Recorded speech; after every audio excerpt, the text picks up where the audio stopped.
Hey, it's Chronologically Gaming, the only channel that's perpetually retro because we're playing every video game in order of release. If you've been here since the beginning, welcome back. If you've just now discovered the channel, well, you're in for a treat. Welcome everyone to October 1982, and we were last playing Sharp Shot on the Intellivision. Let's see what's next. And everybody should know what's next. It's time for Pinball, Night Mission Pinball. And the first one we're going to play is the version on the Apple II. Let's check it out. Night Mission Pinball joins the ranks of all the other video pinball games we played thus far on the show. That's a lot of pinball. 23 pinball video games, and there's been some really high quality ones. This one is no exception. If it looks like software, it's because it's done by the same company that brought us A2FS1 Flight Simulator. This is serious stuff. This is serious pinball. Night Mission Pinball. Only need 48K. And this the disc version, but the front of the box still doesn't look as flashy as the other computer boxes we've seen. It looks like application program, especially when you call it A2PB1 Night Mission Pinball.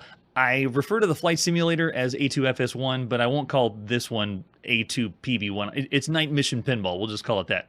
Flip it over the back, and the fun doesn't stop there. Sublogic, which is a very serious company when it comes to software, only just tells you about the company itself and have to return diskette. So nothing really about the game and replacement charges. Thanks, Sublogic. Got it. What other info do we have for Night Mission Pinball, at least artwork-wise? Besides the box, we also have the 5 1/4 floppy disk. We're going to pop it in play. This is really cool because video pinball is, there's only 23 total we played on the show across all platforms. But if you're into pinball already in the arcades, it's thriving right now. 1982 still where pinball is at. All right, so there's an example of the screenshot. No, when you add numbers and letters to the game, does that help market the game? I'm not really sure. Oh, great. I'm glad you spent hours playing it. Now, the manual is very similar to the software. It goes on and on. There's a lot to this, so I will not be reading the entire manual. Notice that they call it the adjustment manual. It almost feels like an operator's manual because this is serious pinball. Night Mission Pinball on the Apple II has lots of options. There you go. Bruce Artwick. Way to go, Bruce. Shows also the features, preliminary adjustments. This one breaks down the screen, kind of cock your head to the side to see everything, but it tells you what all the things mean because this is one of those games that's trying to be really close to the arcade, make you feel like you're in the arcade. It even has a quarter slot that says 25 cents. That's how arcade-ish this is. Oh, is the whole thing sideways? Okay, not the whole thing, just where everything is. So this one simulates a modern arcade pinball game. This one isn't, to my knowledge, using a real pinball table. It's its own unique thing. But we have a lot of introduction about what the pinball game does, the stats, and it tells you the theme and layout. It's World War II, night bombing run. So on the Apple II, get ready for the sounds, the Apple II sound chip at least. It shows you how to dispense the ball in action. You actually have to put quarters in, press start. It shows you all the different competition features. It allows 4 people to play. And when it says multiplayer, it's not everyone playing at the same time. You're alternating turns, but 4 players on the Apple II is pretty cool. It also has different game modes as well, but it goes way beyond that. This one you can adjust the color, the resolution, sound. You can even do custom modes. You can fix things in the game. You can edit things in the game. You can make changes to a pinball cabinet. Now, it's not the first time we've seen this done. There'll be other things that we've seen edit pinball. On the TRS-80 was one, and then we had another example on the Atari. But this one goes to a different level. It's up there with the arcade simulator, creating your own fixed shooter video games. Oh, yeah, Curtis, this one's really good with physics. Yeah, the flight sim, we're going to see more of those too, the flight simulators. So you have different ways that you can edit the pinball table. So this is just one step closer. Look at all this that you can do. This is one step closer of getting to the pinball simulation program, which doesn't exist yet, but this one is just one notch in the tip of the hat of that.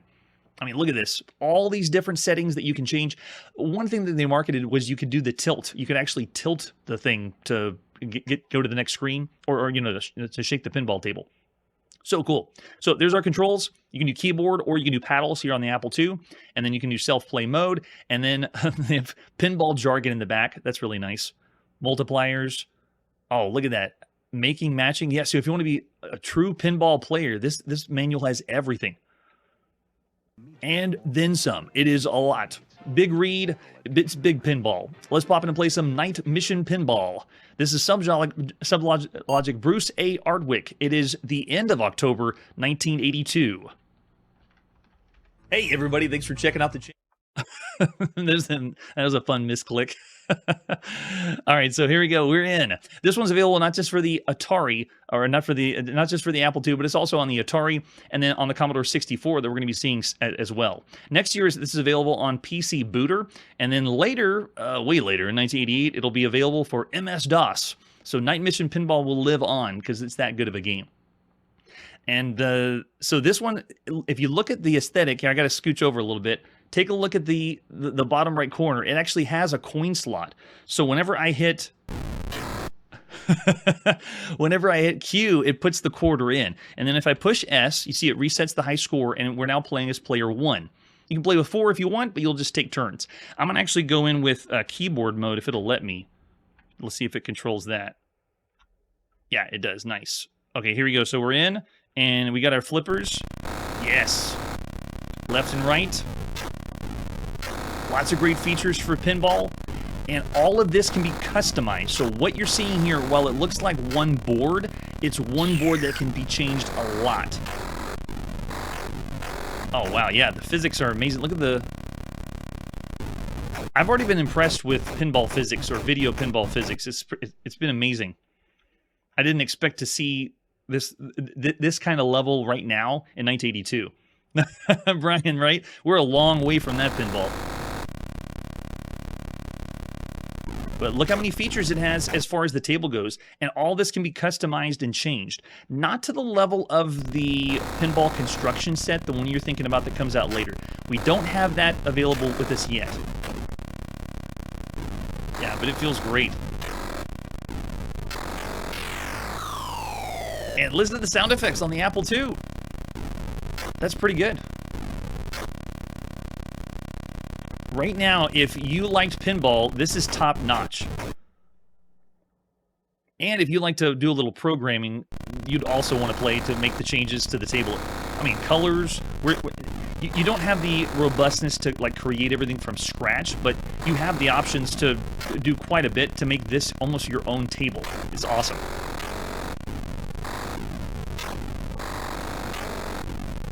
And it's really pushing the Apple II graphically, and with the physics engine is awesome. That's right, Hunter. The sound does sound a lot better than some of the other Apple II games we played. It's supposed to be like we're doing a bombing run, so they're giving us sound effects of World War II. Like when the ball comes down. Yeah, and the inertia, it picks up speed. This isn't the very first video pinball that we've seen do this. There's been some other really good ones that are out there. This is still excellent. Wow, it's really good. Yeah, really solid. It feels excellent, too, to play. All right, so there you go. I got my game over. There's my high score on the top left. If you want to go again, you put the coin in. Slide it in the slot, and then push S to start. Get some friends to gather around, take turns playing some video pinball. Why not? And they even have what sounds like plain machine gun. Sweet. I love how it picks up the speed.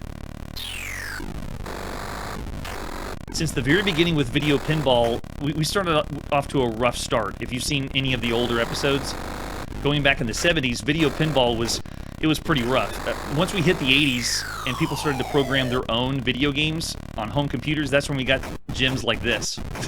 As I smash the ball down.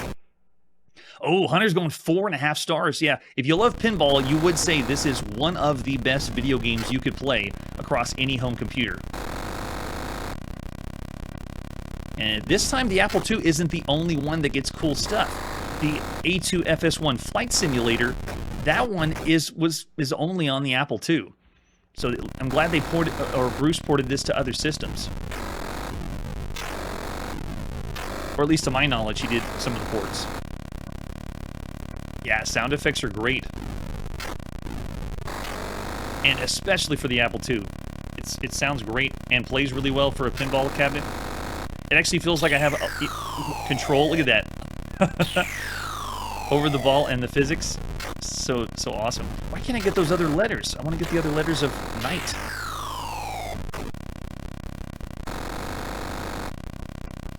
And you can control this with paddles. The thing, though, is you have to have 2 paddles plugged in, because each paddle only has 1 button. So you'd have to hold a paddle in each hand. And I'll demonstrate that on the other versions we're going to play tonight. This one's just the Apple II, so I'm going keyboard. So this is Z and slash. I got 1 finger on each side. Oh, yes, free game. I'll take it.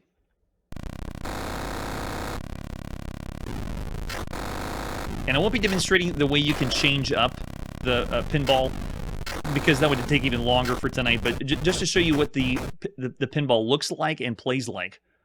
Yes, it does. Curtis, it supports tilting. Have we done it? We haven't pushed T yet. Let me give that a shot. Let's do a tilt and see what happens. See if I do a little bump. Okay, it doesn't visibly display it, but it's there. If you hit T, it tilts it. It said it in the manual and everything that I saw, but I think it only takes effect if it gets stuck somewhere. Which, imagine that, programming a game with physics so realistic that the pinball actually could get stuck. It's awesome. Oh, there we go. All right, so I'm already seeing the chat for some of the ratings for Night Mission Pinball.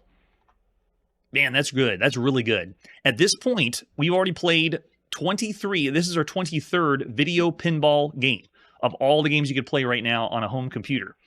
Or, I'm sorry, across all platforms.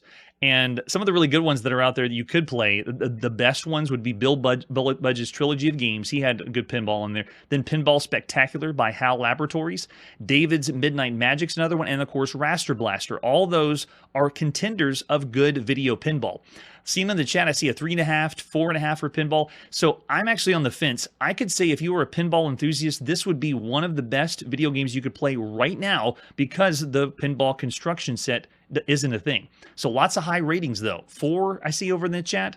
4.5. Oh, wow, yeah. Because it has the editor, you have to give it high marks because you can change it up.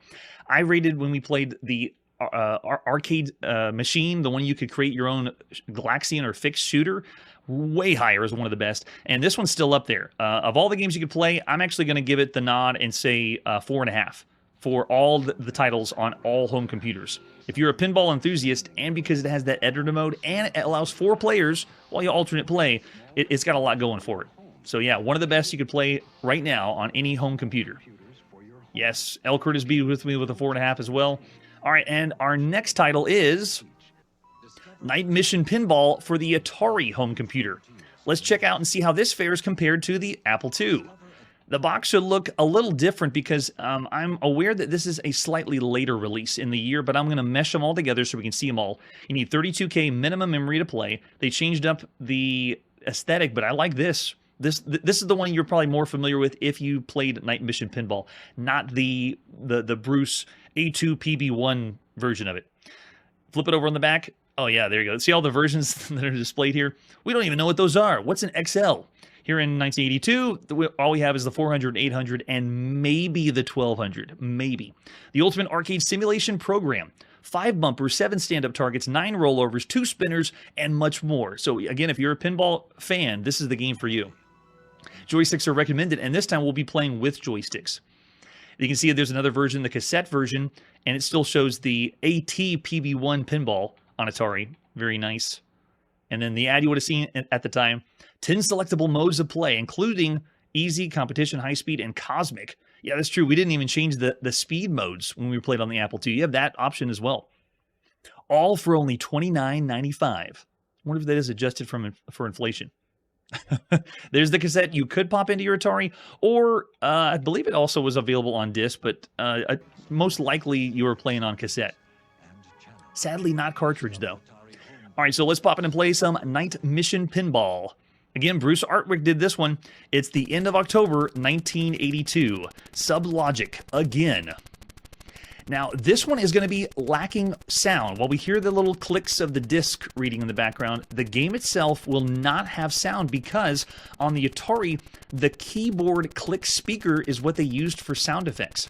And I'm unable to emulate that. So I will be including, hopefully, finding some links of people playing Night Mission Pinball on the Atari, and you can hear what the sound is. Using that, the keyboard click speaker, is really interesting. So it'll be silent for us. Just be aware that it does have sound. It does. And Sublogic, by the way, haven't done a lot of games here on the show. The big one, of course, was the Flight Simulator, but this one is only the fifth and sixth. This is the sixth Sublogic video game we've played. Not too much by Sublogic. All right, so here we go. Should look pretty familiar. Now, I did add some of the artifacting in, so it has the colors, those moody colors of the Atari. But I'm going to do the same thing, put a quarter in, go. But this one's a little different. This one, you have to have your two joysticks, Atari joysticks, plugged in. Let's see if it'll work for us. There they are. Yep, got it. All right, so pull it back. Oh, I can adjust. Nice. You can do it with the joystick. That's so cool. Adjust the color just like, or the how bright and dark it is with the other second joystick. All right, so make sure I don't mess with the second joystick. I just want to have hands on both buttons. Ready and go. All right, so it's totally silent because it's using the keyboard speaker for sound. But yeah, this has the same physics as... Wait, why didn't I get the G? It didn't give me credit for it. This sounds so quiet, though, compared to the Apple II. If you would have played at the time, though, you would have had the sound. I don't know if there's an emulator that is emulating the keyboard speaker of the Atari. Oh, even you think it's smoother, Charlie? It feels pretty good. It actually, the flippers feel better than the Apple II. Yeah, I feel like I have a better control, but that might be because I'm playing on the Atari joystick. I just love the Atari joystick. It feels much better. And I got one joystick in each hand, so one thumb or finger on each button. Your preference, if you want to pretend you're playing a pinball cabinet. Oh yeah, but it still feels really, really good. Oh, is that why, Marshall? It maybe feels a notch better, just a little bit. Yeah, the flippers definitely. Gameplay feels even better. Now, the artifacting for that I turned on, this is what it would look like for you if you played in 1982. The next version we're going to play on is what it truly is programmed. Like the color is just monochromatic. It's not programmed with these colors. It just happens to be when you use the monochrome colors on the Atari, it's displayed to look like colors. It's just good developing. They just did the justice of the Atari. There we go. Is that in? No, keep going. Yeah, how many lives do we have? Let's go. I love it. Go. Yeah, flippers do feel better on the Atari, but I would argue if you're using the joysticks, you'd like that better than the paddles of the Apple II. It did not have joystick available on the Apple II, just paddles. Yeah, 5 lives sounds good. That's probably the end, right? My score's racking up. Yeah, there it is. It goes into the attract mode. Looks so nice, though. I like the attract mode. And look at this. I love this feature. That's so cool that you can do that with the second joystick because you're playing with 2 controllers. Sweet. All right, so we won't go any more with this one because it's essentially not as fun because we don't have the sound we're able to play. So we'll go on to the next one. But I'll still say, of all the games you could play on any home computer, this one's still 4.5. I mean, you could even maybe give it a nod because it felt a little bit faster, a little bit better than the Apple II. But still, Night Mission Pinball is quality. One of the best you could play right now. Oh, yeah. Charlie's rating it higher on the Atari. Nice. All right. And finally, the last version that you could play around this time, near the end of October 1982, is the Commodore 64 version of Night Mission Pinball. Box should look pretty much the same from what we saw before. There you go. Very nice. Love the neon colors. Sublogic did a lot better marketing of the later versions. There you go. Commodore 64. Now, we have joysticks. You bet we got joysticks on our Commodore 64. All the modes are the same, by the way, on every version that we played so far. You got the 10 different modes for speed and then 4 players alternate play. Oh, the Commodore 64 is the one you played. Excellent. I don't think we have anything different for the Commodore 64 as far as artwork goes. Oh, there we got to add on the Commodore 64. Commodore 64 computers. You deserve the best. You earned it. Take a break and play some Night Mission Pinball.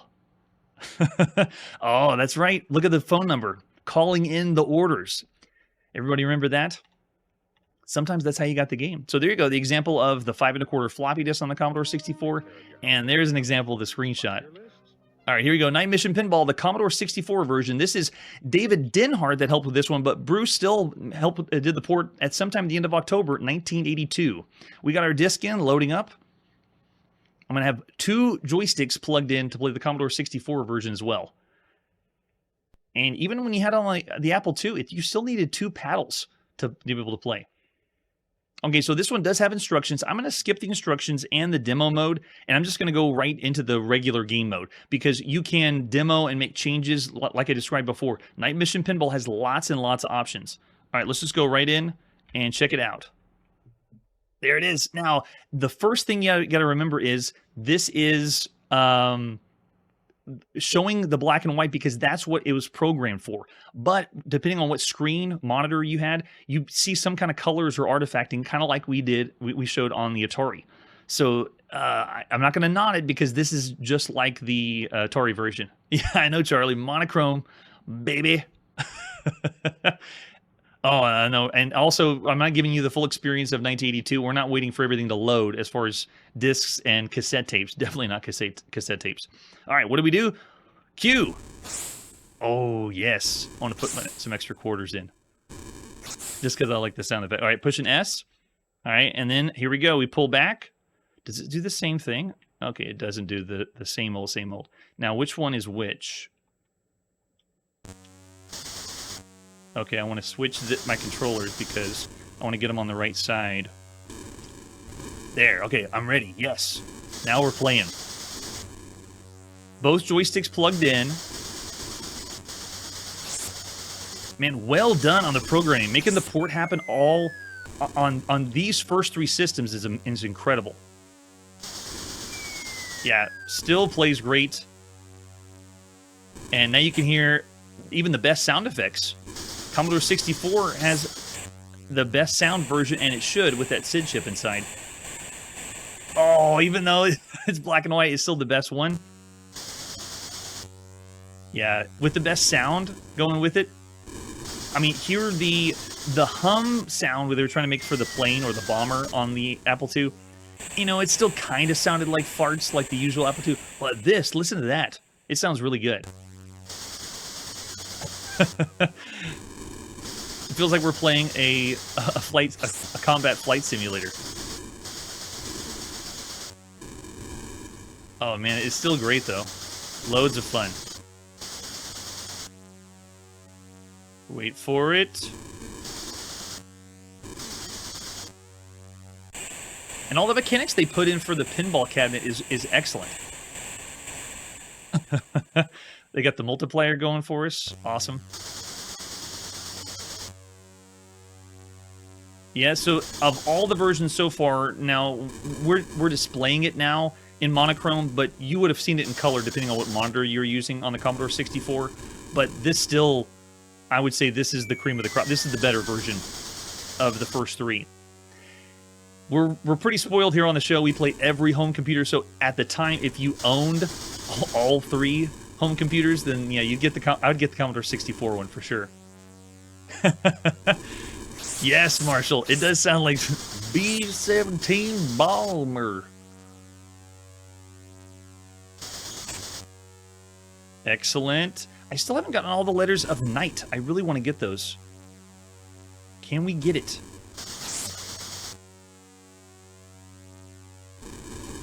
Oh man, yeah. Feels so good. If you want to get a good picture of where we've come, take a look back in 1977 of the video pinball games we played. It is a stark contrast to this. And also imagine if it was 10 years ago, that'd be 1972. This wouldn't even exist. You couldn't even play pinball at the time. Man, it's so much fun. Yeah, still rating stands 4.5 stars of all the games you could play. Night Mission Pinball is one of the best. If you had to pick, between the 3 versions, Commodore 64 is the way to go. There we go. High score stands. Whoa, who made 6 million? Oh, 1 million? No, 68. Gosh, that's a really high score. Awesome. All right, I want to try one more thing. I'm going to go in and see if we can get the tilt to work on the Commodore 64. I just remembered.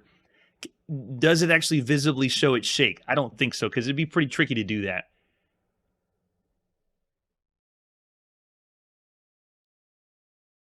I know, it's so good. And right now we're at the infancy of the Commodore 64, so we're not really seeing it shine or pushing everything as far as it can go. All right, ready, set, and hit it. Let's go. Pull it back. There it is, and go. Now if I hit T, no, okay, so it doesn't visibly shake when you tilt, but tilt is there. You can use tilt if the ball gets stuck. I mean, the whole time we played, though, ball physics were pretty good. Awesome. So there you go, Night Mission Pinball, just like all the others, one of the best you could play. If you were a pinball fanatic, you're definitely with me, because right now, the only other really ones that can contend with this, Raster Blaster, David's Midnight Magic, Pinball Spectacular, or maybe Bill Budge's Trilogy of Games. But the really good one's going to be when they make the construction set for pinball, which hasn't happened yet. All right, but wait, there's more. Let's see what our next game is. Coming up next on the Atari VCS or Atari 2600 is Room of Doom, a brand new game on your Atari. Let's check it out. Starting with the box. Oh, there we go. So this one's by CommaVid. CommaVid, they haven't been off to a great start. This is the fourth game we've seen CommaVid do on the Atari VCS, and this one marks our 148th game that we played on Atari. That's how many games are out there available for your Atari VCS. Nothing can stop them now. At least this one doesn't look like the front of the box is copying Tron. It reminds me of another ripoff, though. I think CommaVid is ripping something else off. Another sci-fi movie, maybe Logan's Run. Does it look kind of Logan's Run-ish? All right, we'll flip it over on the back. Escape. Your mind throbs, trapped in the room of doom. The fiendish gunmen are trying to annihilate you. Shops come from secret portholes that mysteriously open and close. Watch out! The gunmen have leached a hydra-headed monster. It relentlessly pursues you, but don't panic. Your marksmanship can stun it, but only for a moment. You have to remain in the room of doom too long, the monster becomes invulnerable to your bullets. So they're describing the whole game. But it does say it's only one player, so that's a drag on the Atari. There you go, Brian, a bad copy of Tron. Let's see the other artwork we have for Room of Doom. We have the actual scan, and then the, ooh, fancy reconstructed box. Look at all the bullets on the front. I like that. Nice touch. And Doom's in the title, right, Brian? It has to be good. Oh, man. If only we knew the future. There's our Atari VCS. We have the original still. Wood grain. Got to have the wood grain. There's the CommaVid cartridge we're going to pop in. It looks a little larger than some of the other Atari VCS cartridges, but we're in the Wild West of video games. Anyone can do whatever they want on consoles. Any cartridge you want, any size, go for it. There's an example of the screenshot, and we're going to just breeze through the manual because there's not too much we can look at what to do. It's the same description or story or lore on the left side. Before you start, make sure the console's turned off. Insert the cartridge. Have your one controller, and then turn it on. So we got difficulty switches that go to different locations, look like different rooms that you can play on if you wanted to. But we have 64 game variations. We need to use the game select switch, and it explains all of them here. Game variations just mean it's going to make the game look a little different. That's about it. We have three lives. Each time you eliminate a gunman in a room, you move into the next room and get another player to a maximum of 6 lives. And it is only one player. That's it. There's all the game variations and what they do. Lots of breakdown. I like it because it reminds me of playing old school Atari games. Very, very nice. Yeah, there you go. So you can change what the doors do. If you have diagonal fire, speed, guided bullet, stationary fire. This reminds me of old school Atari. Very cool. Way to go, CommaVid. But it is 1982, so is it long in the tooth or not? As far as other versions, we also have a hacked version called Berserk Renegade, which we won't be playing, and of course, PAL version. Well, we're going to play the first one in North America. Let's pop in Room of Doom. This is by Irwin Games. Way to go, Irwin. Published by CommaVid at sometime at the end of October 1982. There's some Atari sound. As usual, Atari boots up to an attract mode just like this. So as soon as you pop in, turn on the power, this is what you got. It's going to drown me out, though. Room of Doom needs to chill out. I'll bring the volume down a little bit. There we go. All right, so what do we do first? We can go through all the game modes, but I will not. I'm just going to hit reset, and we're going to go with game mode number 1. We will not make adjustments to doors, shots, and bullets, and so forth. All right, so we're in. I'm controlling the little purple guy in the center. We have some fancy-looking flicker, but it wouldn't be hardcore Atari flicker. It's not that bad. All right, ready? And go. Room number 1, and we're in. Look at, I'm moving around as the purple guy, and I have one of the beasts that comes at me. I have all the movement, like 8-way movement, as if I'm playing Berserk, and I even have shots, which, yeah, 8-way shots. You can see the beast is coming at me. I'm getting shot at by everyone else, the sharpshooters on the outside. And there's doors that open, and you have to shoot them before the doors close. So in a way, it is kind of like Berserk with my movement and my shot, but it feels like I'm just in this one room. Like if this door is open, yeah, I cannot go through the next door. The only way I move to the next room is if I shoot all the other people on the outside. So find the opening, shoot them. Oh, and don't get shot. Movement feels... It feels less animated than some of the other games we played. It feels very simplistic, but I understand how the game works. No, how did I not make that shot? And if you take too long, then the beast will become invulnerable.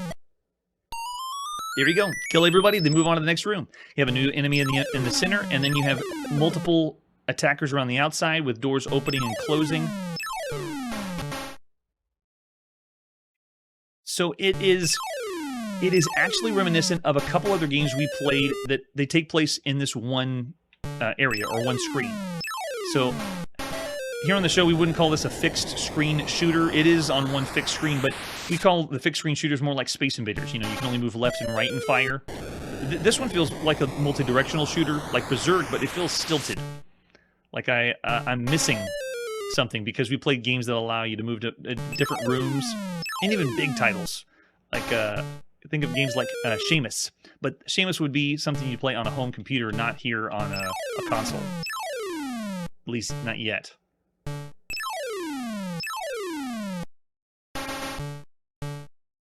So, the opening and closing of doors is not original, but it is doing it fairly well.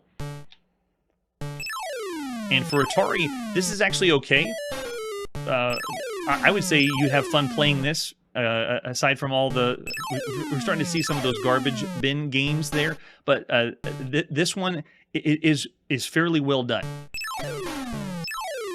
Oh, I can't believe I missed the shot. That's the other thing. The doors don't seem... They're really finicky. You have to really hit your mark. Or maybe if I go... Yeah, a little closer. There we go. Right when they open, that's the way to do it. Then be right here, right when it opens up.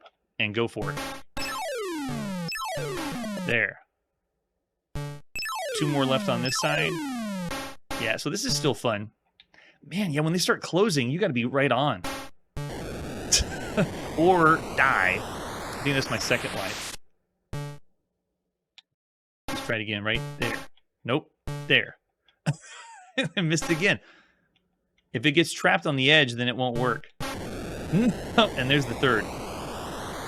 And it's going to keep going room to room, and you can use the difficulty switches to switch room to room as well. So, I mean, fairly competent. CommaVid, you did pretty good for a not official Atari game. That's pretty fun. And I like the music, too. Sound effects. Sorry, no music on the Atari, but sound effects worked really well. I still really enjoy that explosion sound effect. Looking over the chat, I see a 3-star rating from Chiptune. Oh, we're not going to throw in the bargain bin, Chiptune? This one later would be considered bargain bin. I see another 3-star, which means just fairly average for all the games you could play right now on your on any home console. Now, the only thing I would say that faults it is because it takes place in one screen. There's not, and there is game variations, which I like, but there's a lot of games out there that you can play on the home console that are Berserk-like, you know, going from room to room. It feels like you're progressing. This one, it feels like you're stuck in one place, almost like a prison. So, yeah, if it was 99 cents, 3 stars. Right now, of all the games you can play on home consoles, I'm with the chat. This one is average of all the titles. 3 stars right down the middle for Room of Doom. I like it, and you would have liked it right now. There's no talk of this whole video game crash. It's slowly declining, at least I can feel in some qualities of consoles, but nothing that you would have said you would have been disappointed with this game. You would have had fun with it. Nice, Marshall. I love it. All right, that's where we're going to put our video game playing on pause. Thanks so much for joining me, checking out all the game releases. Next time on Chronologically Gaming, we're going to play everything that we couldn't find the definite release date for in October. So we're going to play everything that came out sometime in October 1982. We're also going to play a couple of flight simulators, including the very first one for MS-DOS. The very first flight simulator for MS-DOS. That's it for today, and like I always say, you always have a ball with pinball. Hey everybody, thanks for checking out the channel and joining me on my quest to play every single video game in order of release. We'll be streaming live every weekday at 9 p.m. Central, so join us and let us know if we missed any games along the way. This video would not be possible without Launchbox, RetroArch, and MAME. Tell all your friends there's some crazy guy named Chronologically Gaming trying to play every single video game. We have links down below that'll send you to places like our Discord and Patreon, and one that says all the video games we've ever played. If you go there, it's a list of everything, and you can click right to the game you want to see. Chronologically Gaming is the name to look for. We are Perpetually Retro, and we will catch you next time.